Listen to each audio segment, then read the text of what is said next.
নমস্কার বন্ধুরা, রান্নার ইচ্ছেতে আপনাদের স্বাগত। আজকে আমি আপনাদেরকে একটা নতুন স্বাদের রেসিপি করে দেখাচ্ছি।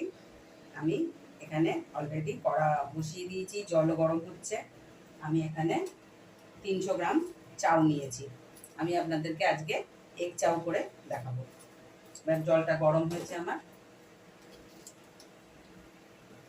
আমি এখানে সামান্য নুন দিলাম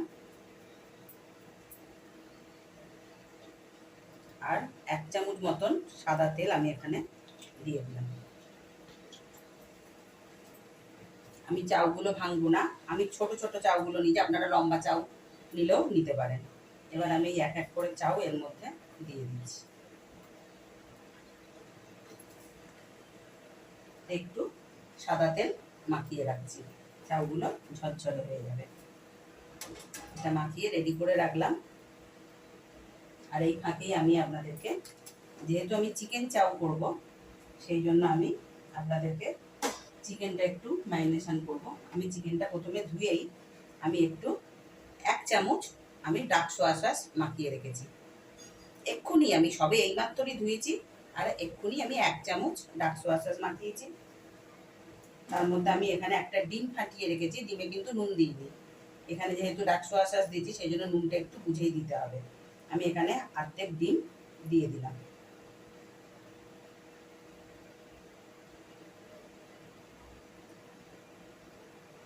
তার সঙ্গে আমি এখানে একটা ছোট হাতায় নিয়েছি, আপনারা চামচ মেপেও দিতে পারেন। এখানে আমি বড় চামচের 1.5 চামচ ময়দা নিয়েছি। আর এই দেখুন, বড় চামচের আমি 2 চামচ কর্নফ্লাওয়ার দিচ্ছি। 1.5 চামচ ময়দা আর 2 চামচ কর্নফ্লাওয়ার।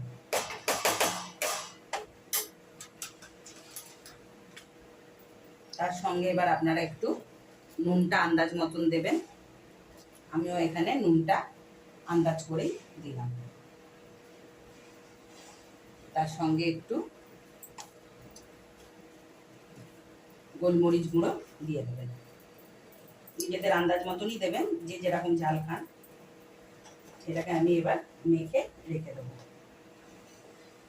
এই যতক্ষণ একটু চাউটা সেদ্ধ হচ্ছে, ততক্ষণ আমি এটাকে একটু মেখে রেখে দিচ্ছি। আমি এখানে কিন্তু 200 গ্রাম মতন মাংস নিয়েছি। দেখুন, আমার এখানে এটা মাখানো হয়ে গেছে। আমি মনে হবে চাউটা ওলট পালট করতে লাগবে, আপনারা সেরকম জিনিস দিয়েই ওলট পালট করবেন। দেখুন, আমি এইভাবে একটু ওলট পালট করে নিচ্ছি। দেখুন, আমার চাউগুলো কিন্তু একদম সেদ্ধ হয়ে গেছে। এবার আমি গ্যাসের ফ্লেমটা আস্তে করে আমি একটা ঝুড়িতে চাউগুলো ঢেলে দিচ্ছি।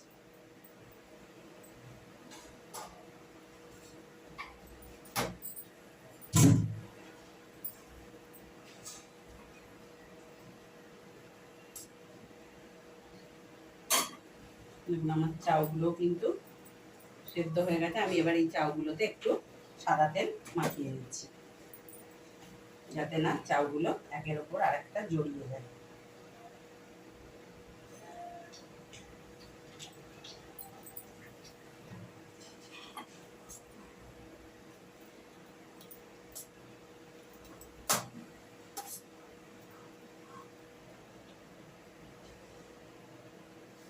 আপনি আপনার যতটা চাউ করবেন সেই আন্দাজ বুঝেই তেল দেবেন।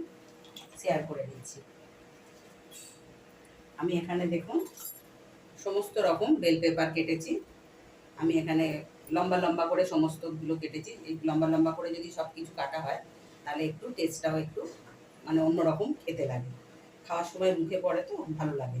আমি এখানে বড় চামচের 1 চামচ রসুন কুচি করেছি। একটা বড় সাইজের খুবই বড় একটা পেঁয়াজকে আমি এরকম লম্বা লম্বা করে কেটে নিয়েছি, দেখুন। আর আমি এখানে 3 রকম বেল পেপার দিয়েছি। আর এখানে আমি একটা মাঝারি সাইজের গাজরকেও লম্বা করে কেটে নিয়েছি। এবার যেহেতু আমার তেলটা এবার একটু গরম হয়ে গেছে, আমি এখানে এবার রসুন কুচিটা 1 চামচ রসুন কুচি আমি এখানে দিয়ে দিলাম।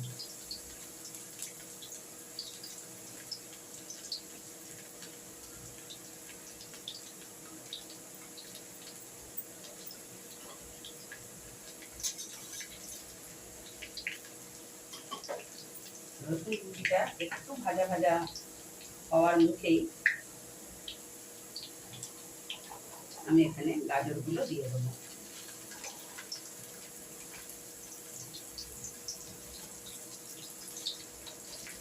চাউ সবসময় একটু বড় জায়গাতে করবেন, ছড়ানো জায়গায় করলে আপনার নাড়তেও সুবিধে হয় আর চাউটাও দলা পাকিয়ে যাবে না।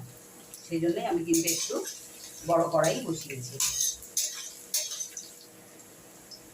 প্রথমে পেঁয়াজগুলো দিয়ে দেবো।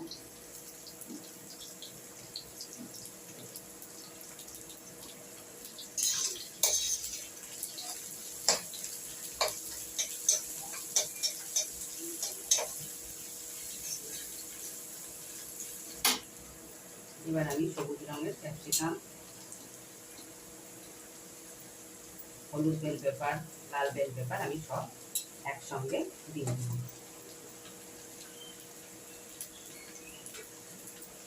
দিয়ে আমি এগুলো একটু হালকা হাতে নেড়ে নেব।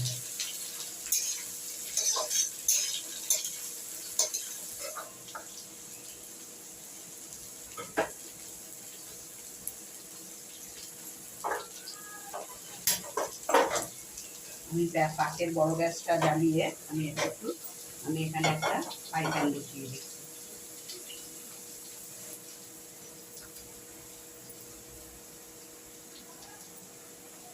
আমি ফ্রাই প্যানে কিছুটা সাদা তেল দিয়ে দেবো, যাতে মাংসগুলো আমি ফ্রাই করবো। মানে খুব ফ্রাই না, শ্যালো ফ্রাইয়ের মতনই হবে।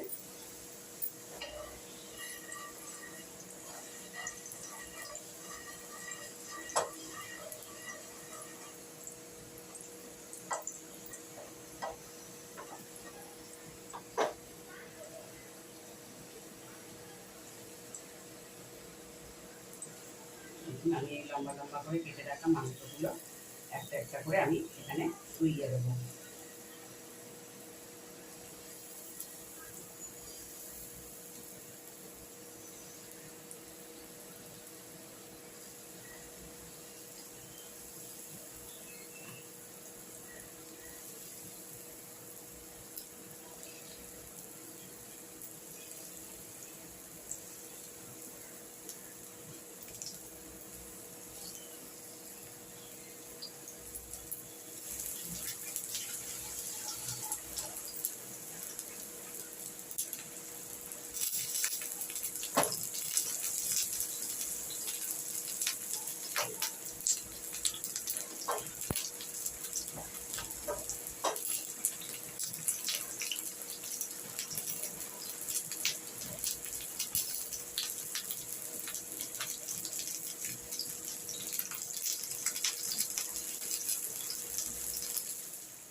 দেখুন আমার মাংসগুলো ভাজা হয়ে গেছে।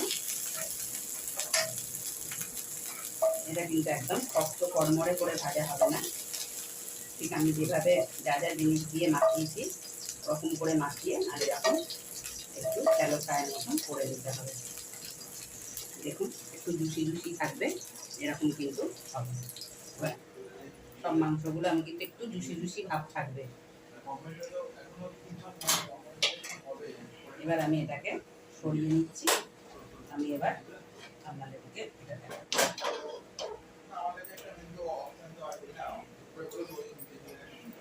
দেখুন আমার কিন্তু সব কিছু ভাজা হয়ে গেছে। এবার আমি এর মধ্যে চাউটাতে যে তেল মাখিয়ে রেখেছিলাম চাউটা আমি আস্তে আস্তে এবার দিয়ে দিচ্ছি। দেখুন আমার চাউ কিন্তু একদম ঝরঝরে, কেন চাউতে কিন্তু একটুও কোনো কিছু দলা পাকানো নেই। আর যদিও যাই থাকবে আমি কিন্তু একটু হাত দিয়ে তুলেও দিলাম।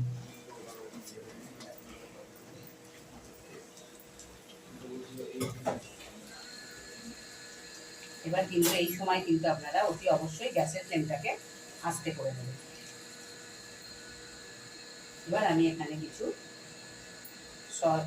সস বলো বা যা কিছু দিয়ে আমি এটা তৈরি করবো দেখেছি। আমি এখানে 1 চামচ ভিনিগার দিয়ে দিলাম।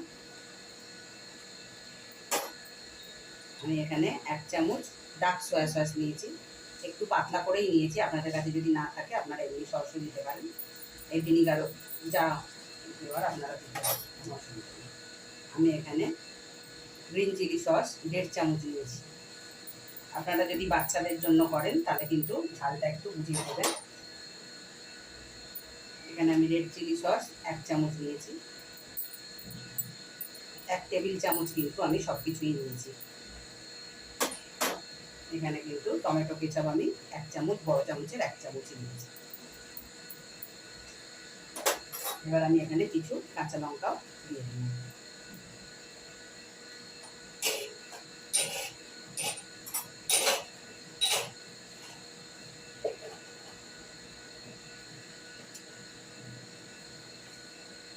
আমি এখানে ছোটো চামচের 1 চামচ গোলমরিচ দিয়ে দিচ্ছি, গোলমরিচের গুঁড়ো।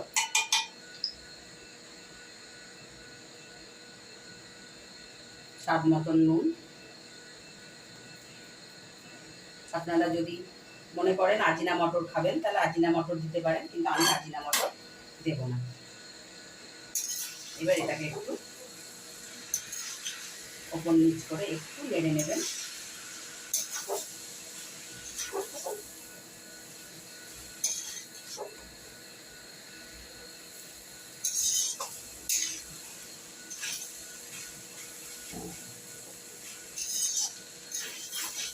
এবার আমি এখানে একটু নাড়ানাড়ি করার পর এবার আমি এখানে চিকেনগুলো দিয়ে দেব।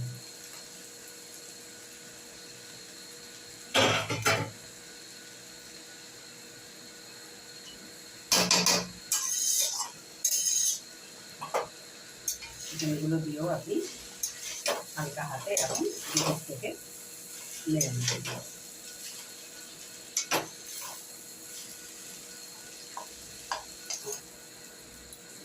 আমার চিকেন চাউ কিন্তু একদমই রেডি। আমি এবার আপনাদেরকে পরিবেশন করে দেখাচ্ছি।